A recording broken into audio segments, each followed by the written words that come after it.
when we were 60 k's before Bay Bridge, there was a car in the middle of the road, and then no lights, nothing. It was just there in the middle of the road. So my mom is coming from wherever she's coming from in her speed, and then she sees the car, no reflectors as well. And then she tries to avoid the car, which she manages to do. But when she tries to go back in the road, that's when the car lost control. And then we rolled about 5 times. And then unfortunately it took him out through the window. His door was locked.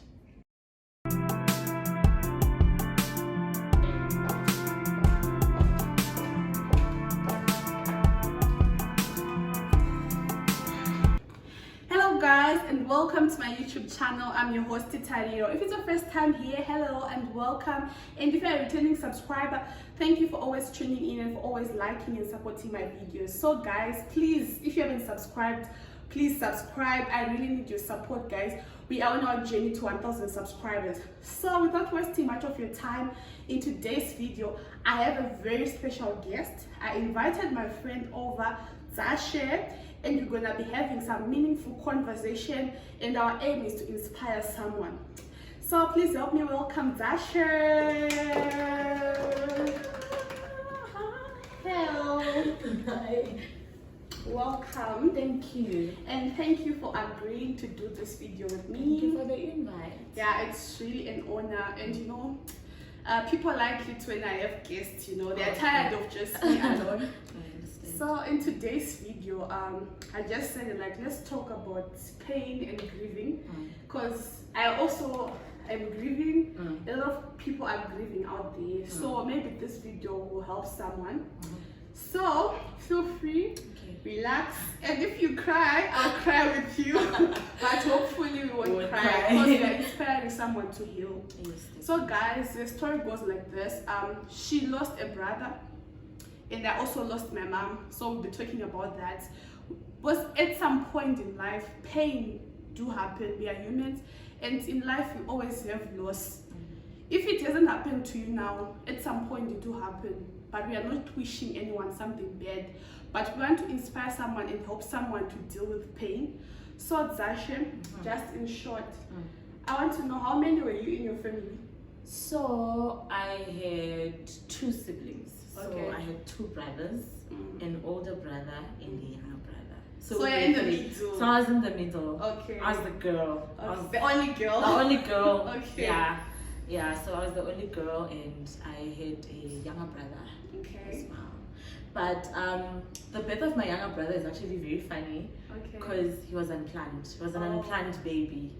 So how many years difference do you have between you two? So I was born in 2005. I was born 98, 99, 2001, 2, 3, 4. We had a 7-year difference. Oh, that's a lot. Yeah. Okay. Yeah, he was unplanned baby. That's why it's 7 years. Yeah. As though, even though he was unplanned, he was very loved. You know, last boys are always loved. Exactly. Yeah. Exactly. So let's fast forward.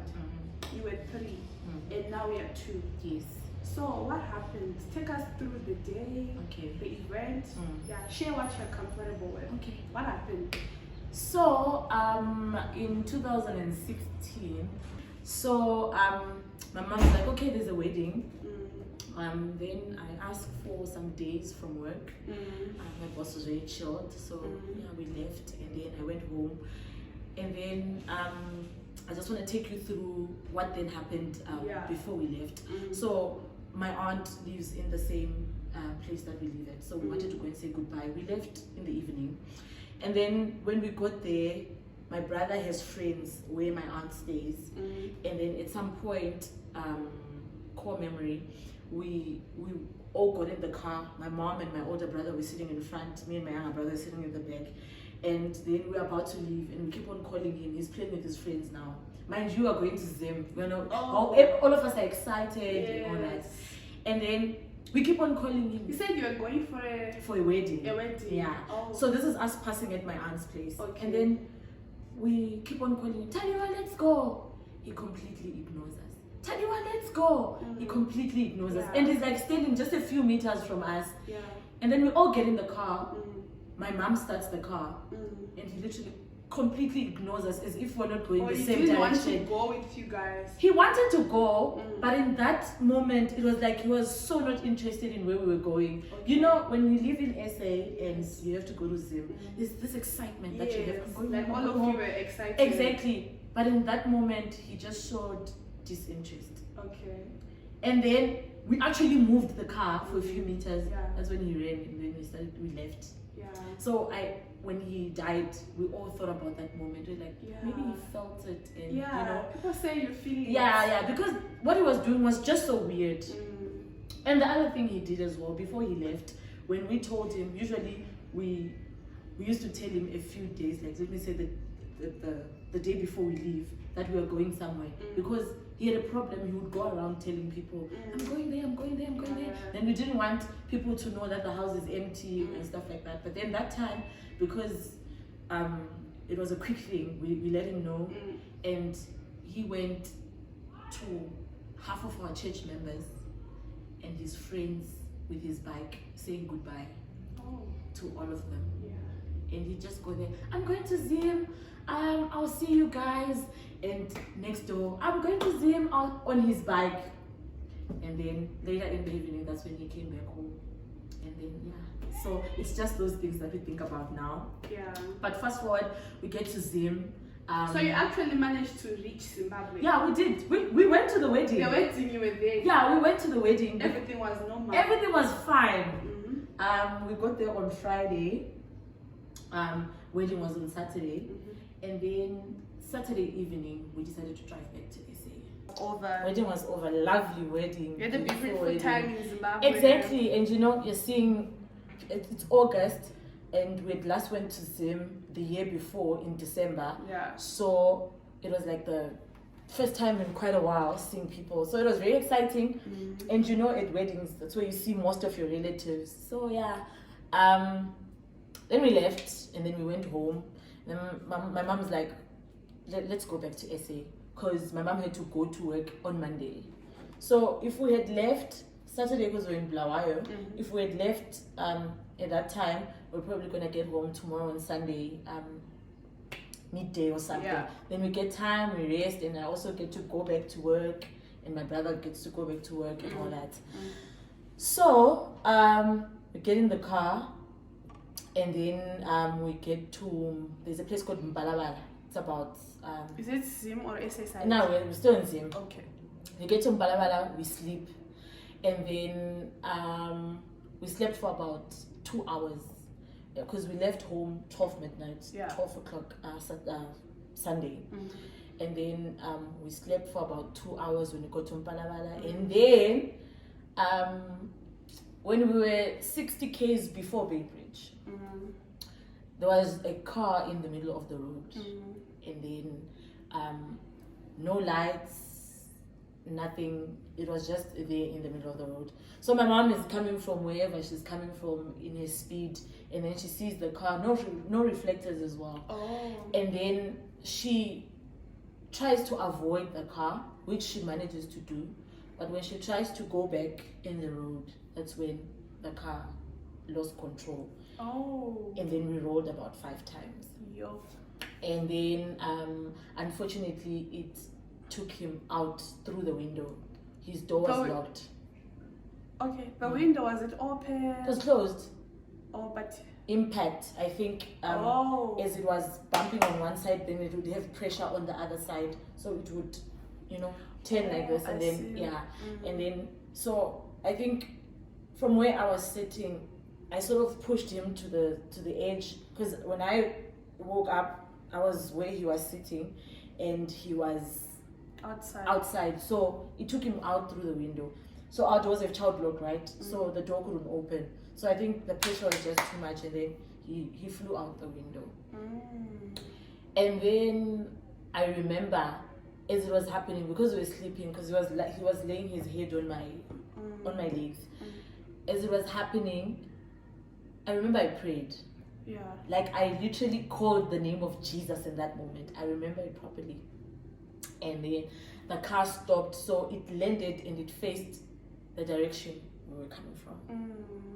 And then, so we stand there, we are there, and then me and my brother are the ones who are conscious.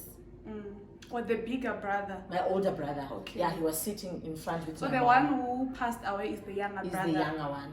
Oh, okay. So I'm sitting there, we get out of the car, my brother manages to open my door, and my mom is hurt.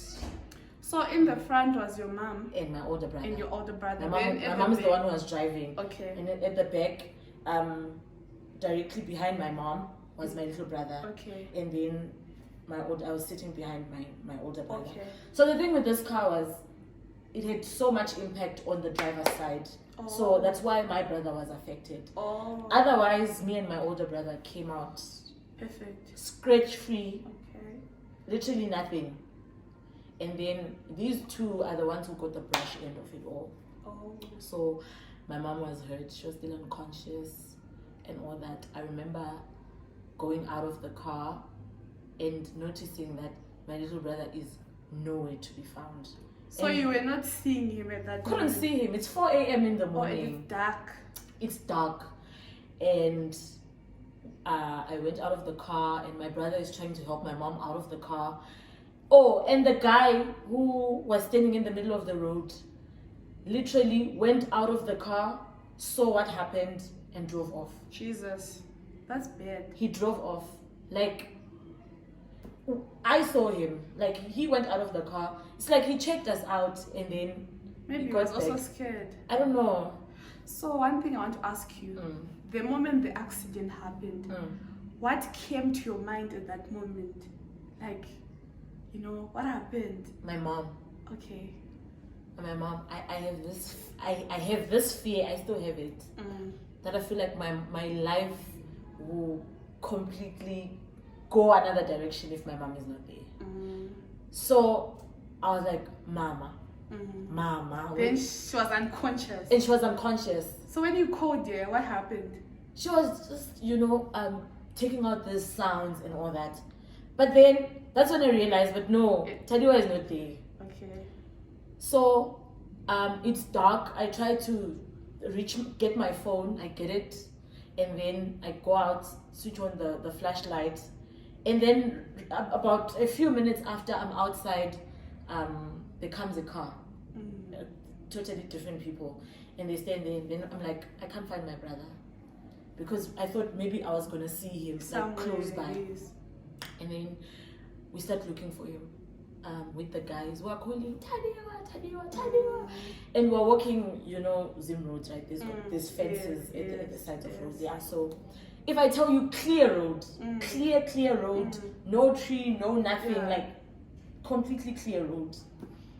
So others are walking on the other side of the road. We're walking on the other side of the road. At this point, my mom is out of my head because I'm like, where's this guy? And we find him. Where? About 4 meters from the scene. Yeah. 4 meters. So he's... How long was that? How many minutes after did you find him? About 5. Okay. Because we had to like look everywhere. And then we find him, and he's lying like this on he's got dust on his body. He was wearing a white t-shirt. How old was he? 11. Oh, very young. Yeah, he was very young. 11 years old. Was he still breathing? He was. Oh. When we got there, he was breathing, but he was. It seems like he was struggling to breathe, like those breath, that kind of breath. And I held him, and we were afraid to move him, and everyone now is trying to get my mom out of the car. Everyone is, and here he is, and when's him? We don't know how to call the ambulance. We grew up here. We don't know the numbers. We don't know anyone. So the first person we had to call was my aunt, who is in Blawayo. And then call my aunt, and then my aunt. How far was the place from Blawayo? We're far. We're 60 k's to, no, not 60, 45 k's to Beitbridge. So Beitbridge, we're very close. So my aunt calls her friend from Beitbridge, and then this guy is the one who says, okay, I'm going to go to the hospital because if I call, no one's going to answer. Like there's no ambulance services in Baybridge. So he says, I'm going to go to the hospital and then tell them to come to you guys. My aunt calls. This happens very quickly. They drop the call, my aunt calls, and I'm already calling my dad, and my dad is in SA, he's at work, and my dad is distraught. He's like, what happened? Is he still breathing? And I'm like, he's breathing. Try CPR. We do that.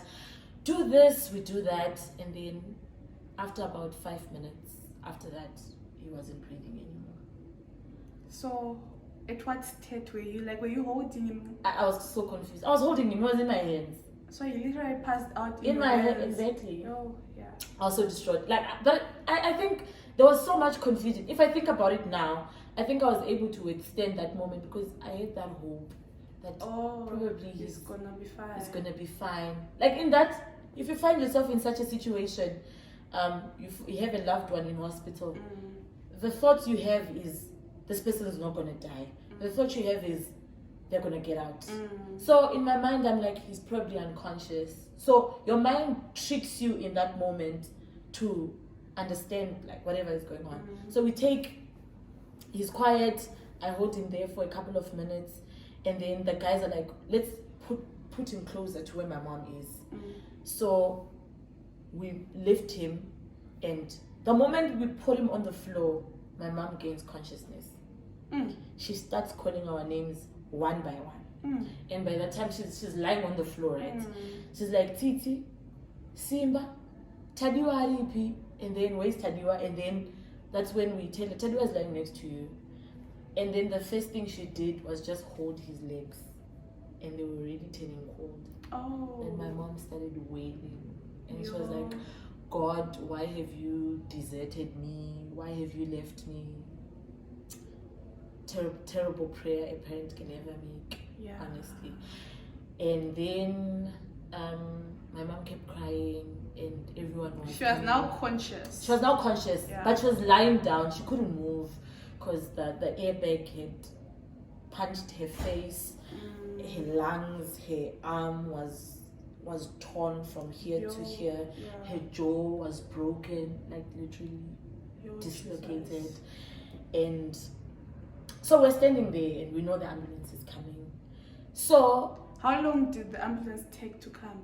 3 hours. That's a long time, hey. The ambulance came. We had that accident around 4 in the morning. It came at 7:30 in the morning. And this was already like in the morning. It was way late. So a car's passing you guys. So the problem we had was my mom. People would come and hold my brother, and there's Mana is the boy is dead. Okay. So he was just lying there? He was lying there next to my mom. And when people were telling you he's dead, how were you feeling? I was so confused. I feel like when I think about it now, I was in denial. Like I was in so much denial. So my mom then, they tell my mom, okay, you know in Zim, right, people don't want to carry dead bodies in their cars. You know, they believe that maybe that spirit came. So people were like, Mama, let's carry you to the hospital. Leave the boy, with my brother, and then you get treatment. My mom would be like, carry the boy first. So people would end up leaving. Remember, at some point... So your mom still had hope that maybe you're still alive. Exactly. So my mom was like, don't carry me, carry the boy. And then the people would be like, no, we can't carry the boy. Now they can't tell her that he's dead. Do you understand? Like everyone is just trying to be considerate. Like, no, let's carry you first and all that. And the people would leave. At some point, it was only me and my brother just standing there because my mom refused to go. And then... So when you were calling your aunt and your dad, did you tell them that your brother passed, or you were just... We just told them that he's not breathing anymore.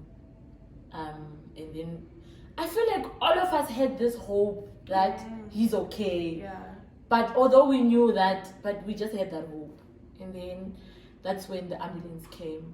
And Tali, if I tell you, do you know a baki? Yeah, I do. The back of a baki? Yeah. That's how that ambulance was. Yo. No oxygen, no bed, no nothing to test you. You know, like at least maybe if there was oxygen. You know, if I tell you that people in SA complain that their ambulances are shabby and all that, they don't know shabby. Yeah. There was nothing. At least, even a government ambulance from SA, you can actually. If I tell you, when we got in there, they had to. My mom's heavy. She's a bit big. They had to put a cloth so that they can lift her, and then when they lifted her, no mattress. At least put a mattress in the car then at least, and then they lifted her and they put her directly on the ground. Fast forward, then my brother, we leave my brother behind with my little brother, and then me and my mom go to the hospital. We get to Beitbridge Hospital. X-ray machine is dead. Jesus. They can't test her blood pressure. The thing has no batteries. I don't know what other tests they wanted to do to her. The general, I don't know, do they call it anesthetic or what? Something just to numb her pain. They were like, you need to give money to the nurse so that she can go to the pharmacy and buy, and then we can come and administer. Do you guys have money? You're coming from your wedding. We had money. Oh, my mom always carries money. Oh. Just extra money. So I took her back from the car, left my brother a couple of rands, and then I took the rest. At that point, I'm scared. My mom is silent. She's quiet. She's not moving anymore. I just took the money. And you're young. How old were you? I was 18. Yeah, I was 18. But still, you're young. I'm young. And I give the nurse money. I gave her wads of cash. Because at that point I was like, in case there's something else you need, just buy it. And then, fortunately, she was a godsend. She brought all the change back. Oh, because people. Because at some point I think I gave her 100 US, and she bought me this, and then she's like, they don't have $1 change, so they gave her mint, like sweets. So she comes with this, and I'm just putting everything in my bag, and then they give my mom, and then my mom. Now it's 1:00 in the afternoon. It's only me and her at this point. Where did your older brother go? He's still at the scene waiting for a hearse. Oh. So he's with the body. And so the ambulance left the body? Yeah. So it was only your mom? It was only my mom. They only took my mom. They're like, we have a specialized ambulance coming for your son. We can't carry her in this ambulance. And you know it's getting hot. It's getting hot. And horrific thing, let me tell you, when my grandmother got to the scene, they got there I think around 11. My grandmom always cries about this. We even had to tell her to stop recounting that story because it was so horrific. My grandmom found ants on his body, like ants just crawling on his body, and she was crying and cursing at the police officer that how can you leave him, at least put him in a shade or something. And she started like, you know, dusting off his body. Horrific, honestly. So yeah, and then that's when my mom she got medication and all that. No scan, no nothing. We don't even know what was broken in her body. All we know, she couldn't talk properly. Her hand was bleeding. They didn't even stitch her. They just So we get to the ward. If I tell you the beds that were in that hospital, terrible. Okay. Then my family starts coming. People from Shishagane and all that. People who were at the wedding, who were still in Blawayo, are now making their way to Beitbridge. If I tell you, we had about 40 family members before 2 p.m. Yeah, family is always supportive. They all came. Like the funeral actually started in Beitbridge. So everyone comes. Sorry, take us back. What happened to the body? You said your grandmother came first. Yeah, and then my aunt's friend, the one she had called initially, is the one who asked for a hearse from Beitbridge. So the guy organized that car that carries bodies. Oh. Exactly. That's the reason why people didn't want to carry. Because there is a connotation that if you carry a dead body in your car, then the spirit of death may follow you. You know how superstitious Zimbabweans are. So that's when that car came and then took him to the mortuary. So yeah. So there was no hope at this point. No hope. Let's go to the hospital. No, nothing. He was gone. He he was gone. And then my aunt comes, and then this nurse, before my aunt came, this nurse tells me, Titi, if your mom asks you where your brother is, tell her she's in ICU, because your mom's going to die if you tell her that the boy is dead. So I'm sitting with my mom in the ward, and my mom keeps telling me, is Tadiwa here yet? I'm like, oh yeah, let me go check on him. Then I'd go outside and stand for like 10 minutes. Were you not crying? Not because even. If you were crying, I was gonna know. The threat that if I tell my mom she's gonna die stuck in my mind. And I feel like that was the worst thing that nurse could have done to me, because I believed it as well. So I think I had this illusion. Even when I went out, I was fine. If I tell you, I was calling relatives and telling them, oh, we had an accident, Tadiwa is dead. You're strong. Yeah. But I'm telling you, and I'd be like, Tadiwa is dead. Mama is at the hospital. My dad is already on his way from SA with his colleague who offered to drive him because he was just messed. He was a mess. And then, let me not lose my train of thought, but then my aunt came, and then she's the one who gathered now everyone had already came, and my mom would ask, have you seen my boy? And then they'd tell her, no, we've seen him and all that, because she was so hopeful. Oh my God, that woman, she was so hopeful. And I think, wasn't she demanding to go and see him? She couldn't move. She couldn't move, so but she was very, very hopeful. So my aunt then calls her and sits her up and tells her, my Simba, Tadiwa is no more. That day.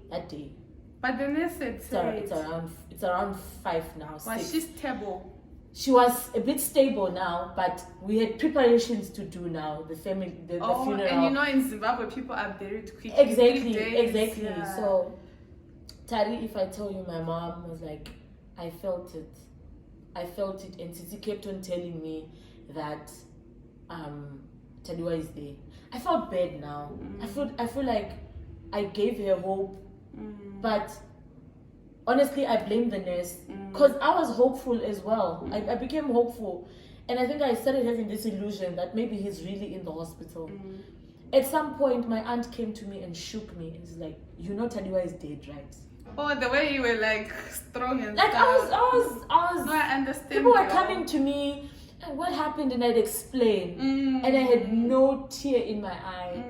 And then people in SA then found out, like our pastors and people from church, people were calling me, and I would talk to them, and I'll tell them, okay, we haven't made any plans yet. At this point, I think that was just strength from God. I don't know, but honestly, it wasn't me. And Tari, we went to the mortuary the following day. Now it's Monday. So you spent the whole day at the hospital? Yeah, I also got admitted because they were afraid that maybe I had internal injuries. Okay, so you were at the... So I was there and I slept with my mom, and everyone else got a place to sleep in Beitbridge. And then... Also, your brother, the older one, was not admitted? He was not admitted. Okay. He was not admitted. And then, so they take him to the mortuary. He had a suit. The suit that he wore to the wedding is the suit that he wore to his... that we had to take to the mortuary so that they can dress him.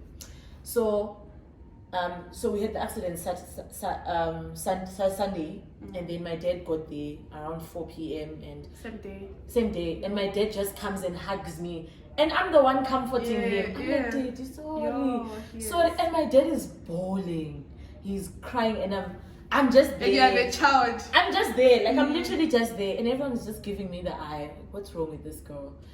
And Tari, if I tell you that even the service, I slept with my mom at the hospital, and then in the morning we had a service at the mortuary, and then mini word and all that, and then all roads led to Blawayo around 3 in the afternoon with the hearse.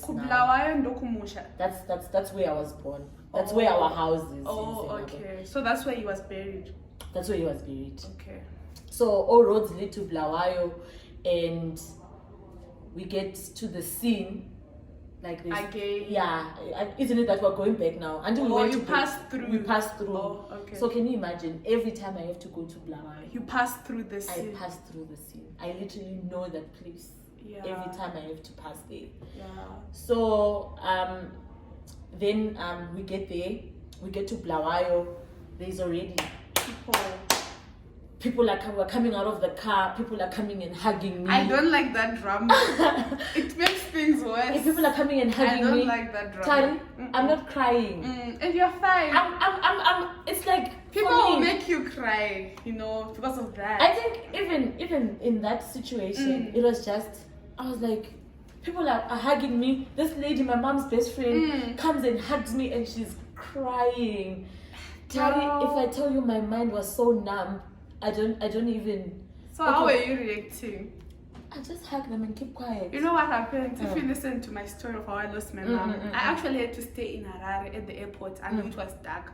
Because we had the WhatsApp group and I was seeing pictures. People were just being dramatic because my siblings, they went a day before me. So I said I'll go at night when people are tired. Yeah. Well, I know the drama and shit that I don't like. It will make you feel worse. Exactly. So we get in the dining room. If I tell you the house was already, sofas moved and all that, people were already cooking outside. And I'm like, what time, guys? What time? But then... You hadn't cried then. Okay, we are strong here. Tari, I think my mind was just... So, we get in there. My aunt... Was your mom there or she was still at the hospital? No, she got discharged. We had to discharge her because we had to go and bury and then bring her back to SA for treatment. Okay. And then I get in the dining room and everyone is already, my uncles, my aunts, my brothers, my father's sisters are already seated on the mattresses and all that, and everyone sees me and they start crying. I go there, I literally hug them myself. Like my mind is just, and then that's when we had the whole thing, the whole overnight thing, and then people slept, and then tomorrow was already the funeral. So he died Sunday, we buried him Tuesday morning. Oh, yeah. Then we went to church. Now I feel that something is not right. You haven't cried. Yeah. Now, I think the tipping point for me was when my aunt asked me to give him a picture of my little brother. So I took a picture from my phone and sent it. And then I asked her, what do you need it for? Then she said, we need it for a portrait to put on top of his coffin. And if I tell you another thing about it, everyone is looking at me and they're giving me the eye. Like, are you normal? Yeah. And then when I gave that picture, then they did body viewing at home in the house, or the family was asked to. Then we had the body viewing and then we took pictures. I took pictures with my phone of him in the coffin. The moment they closed it, I think that's when I started feeling that something is not right. And then they took his coffin and put it in the car. And then my uncle, he's doing this speech, I don't know, this traditional thing of saying, you are now leaving the home, go well where you are going to rest. This family, they did nothing to you. You know how they do those things. And then now, in my mind, I'm like, he's leaving home, he's not coming back. I think that's when it started to sink in now, but since Taliwa is dead. And then we get to the church. And then it's happening now. Like I feel it. So we get to church and now the service is going on. Hey, if I tell you, now everyone is making speeches and all that. That's when I started crying. Everyone is talking about him, about how he grew up, about this, about that. Family is coming. I'm seeing my mom, I'm seeing my dad, I'm seeing my brother, I'm seeing my grandmother, I'm seeing my relatives, and now I'm thinking, okay, my brother is gone. And then we leave the church, we go now to after everything, we do body viewing as well. I see him, now I think I'm getting it, I'm understanding, okay, something is definitely not right. Taliwa is dead. We get to the burial site, we have our mini service. They ask us to come and do the whole soil to soil, what thing. I do it. The first shovel, like the first, as dramatic as it sounds, I lost my mind. Because now I'm thinking, I'm burying my brother. Like, my brother is getting buried. Like, my brother is dead. That's when I don't remember anything that happened from there because I fainted. Like, I fainted. I remember waking up in the car with people pouring water on me. Oh, that's serious. I'm telling you, because I think at that point, and now I'm thinking, what's going on? And people are like, stop trying to make her feel better about the situation. Like, tell her what's going on. Let her know what exactly is going on. So I'm there, my mom's best friend comes to me and tells me, Titi, these things happen, you know, and all that. And now I'm just now crying. Now it has sunk in. And I remember when we were leaving, I'm awake now and I'm with my mom's friend and we're in the car, we're going back home. And I'm like, are we leaving him behind, you know? And then and now I'm bawling, I'm crying, and that's when the funeral started for me. After everyone had already let out their emotions, and I genuinely believe that's what destroyed me. Me tricking my mind into believing that things are okay, or what's happening is a film or something, and then now that I'm faced with reality, and now we're going home, and I'm thinking, we're leaving him alone, like all alone, he's a kid, you understand? All of those things, all those thoughts, and I'm voicing them out, and I'm just crying, and I don't understand. And my aunt had to, that lady, I'll just call her my aunt, she had to take rounds with me before we go home, and round with me around the neighborhood, just trying to calm me down. And I think, yeah, definitely that's when the funeral started for me. And when everyone had gotten their closure, I was just starting to come to terms with everything that happened. The memory of the accident itself, of now realizing the guilt of thinking, oh, I'm probably the one who pushed him, you know, to get out. The thinking, what would I have done, you know, when I was holding him, all those things. And now then your mom, at this point after the funeral, did she go back to the hospital? Had they done the x-rays? Had they diagnosed her? So we went back home, and then she got serious in the night, and then in the morning we took her to a private hospital in Blawayo. But then they were able to help her, give her medication and treat her as and all that. And they actually wanted to her face, her eyes were bloodshot, she couldn't see properly because of the airbag. Her jaws, she lost teeth. Her arm was cut, so they had to stitch her. So can you imagine, she had to endure pain from Sunday until she only got those stitches Wednesday morning. That's a long time. Yeah, and all that, and her legs, she had scratches all over her body, and my mom is strong, like honestly, like genuinely At least strong. now she had the support of her husband. Exactly. So when did you go back to SA now? So we left for SA, I think. After that, we were like, my mom's gonna get better treatment in SA.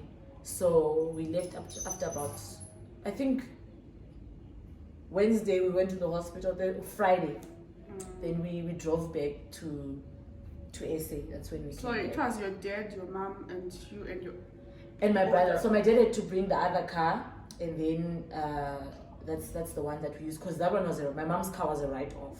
So it was a write-off. Yeah, complete write-off. So my dad was driving a bakkie at that time, so he brought a bakkie. So all of us were like at the back. We also had family who had left, like Joburg and all that, so we were with them as well. And then we had my uncle as well, who was coming from the Eastern Cape, and then he was the one who was driving when we were coming back. So he was sitting with my mom in front, and then my dad and everyone else and all the other relatives were like at the back. Worst journey ever. You know, people are just sitting there, and then someone just starts crying because we are missing, you understand? We're going back to SA, where are we gonna start? What are we gonna do? Like, this person is not there anymore, you know, and all that. So when you came back now, I'm sure it was singing in.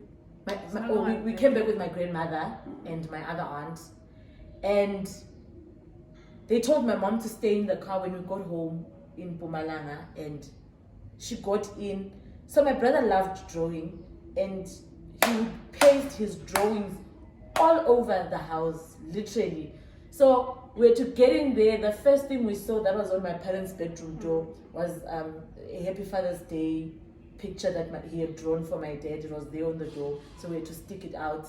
He shared a room with my older brother. We had to go and take out his clothes. My mom is still in the car, and there were people who were already at home in Mpumalanga. Another funeral started because they didn't mourn him with us. They want to mourn him with us. Yes. So another funeral starts. We're busy taking out his clothes out of the closet. His toys were everywhere, everywhere. And it doesn't matter how much you want to remove every trace of that person, you're still gonna find something that's just going to remind. Because the person was 10. Exactly. So, second funeral, round number 2. Everyone now is coming and all that. So guys, thank you for watching. If you want more of this story, we're gonna have a part 2. So stay tuned. The part 2 is being posted next week. So enjoy. Thank you for watching. Please tell them to subscribe. Please subscribe and like our video and share as well. And watch out for part 2.